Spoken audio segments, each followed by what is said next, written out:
kita diskusikan bareng-bareng Bapak Ibu Dewan. Sepakat kawan-kawan?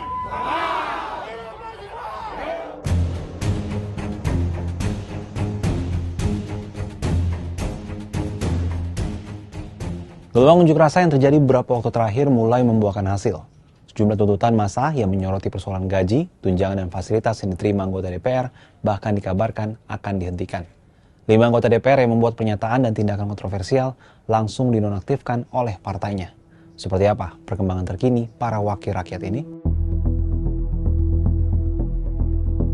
5 anggota DPR yakni Ahmad Sahroni dan Nafa Urbach dari Partai Nasdem, Eko Hendro Purnomo atau Eko Patrio dan Surya Utama atau Uya Kuya dari Partai Amanat Nasional, serta Adis Kadir dari Partai Golkar dinonaktifkan dari parpolnya usai membuat pernyataan kontroversial dan memicu kemarahan publik.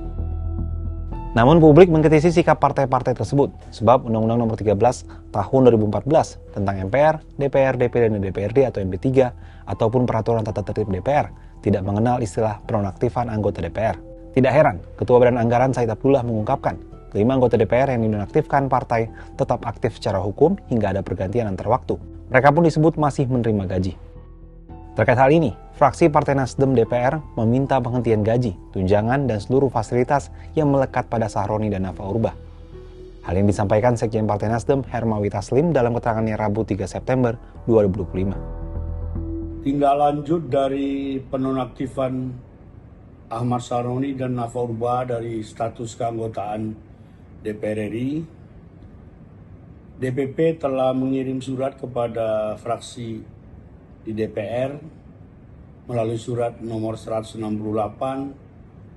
untuk membekukan semua fasilitas atas kedua orang tersebut, baik gaji, tunjangan, dan fasilitas lain yang melekat terhadap mereka dalam status kedewanan.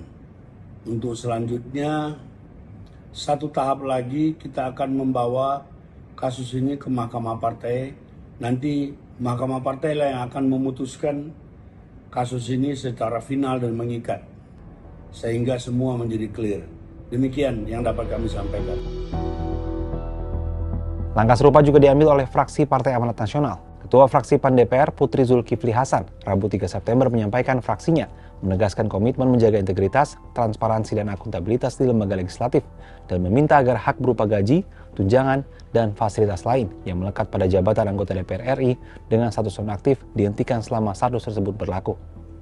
Sementara itu Sekjen Partai Golkar Harmuji dalam keterangan terpisah pada Rabu 3 September juga menegaskan status nonaktif anggota DPR secara otomatis membuat hak-hak tersebut dihentikan.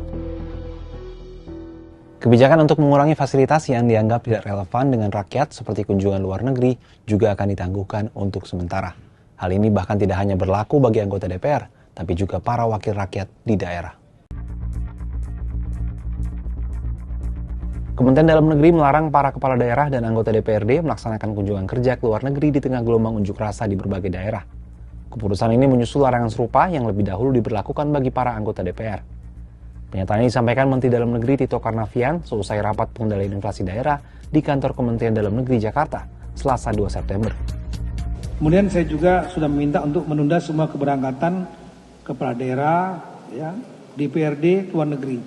Saya biasanya juga nanti akan ada izin dari Kementerian Dalam Negeri bagi kepala daerah dan DPRD, semua saya tunda saat ini. Kemudian semua kepala daerah agar dalam kondisi yang kita anggap penilaian nasional ataupun penilaian daerah masing-masing dianggap masih rawan, kepala daerahnya harus ada di tempat. Tapi apa respon daripada dewan kita? Tidak ada menemui kita. Adapun gelombang unjuk rasa muncul di Jakarta dan sejumlah daerah sejak 25 Agustus 2025. Pemicunya ialah rencana kenaikan tunjangan perumahan anggota DPR yang disusul pernyataan-pernyataan para wakil rakyat yang tak berempati. Kondisi kian bergejolak setelah tewasnya seorang pengemudi ojek daring, Afan Kurniawan, pada 28 Agustus 2025, sehingga aksi unjuk rasa bergulir ke kota-kota lain. Merespon gejolak massa, Presiden Prabowo Subianto bersama Ketua Umum Partai Politik di Parlemen bersepakat menghapus tunjangan perumahan bagi anggota DPR dan menerapkan moratorium kunjungan kerja ke luar negeri. Kesepakatan itu disampaikan Kepala Negara di Istana Merdeka Jakarta Minggu 31 Agustus sebagai respon atas aspirasi publik terkait demonstrasi yang merebak di berbagai daerah. Gelombang protes terbukti mampu memaksa para elit politik untuk mengambil tindakan tegas dan membatalkan kebijakan yang tidak populis. Fenomena ini menunjukkan besarnya kekuatan publik. Pertanyaannya, akankah kebijakan ini akan berhenti di sini? Atau justru akan membuka ruang bagi pemerintah merevisi aturan agar lebih transparan dan empatik kepada publik di masa depan? Gimana menurut sahabat Kompas?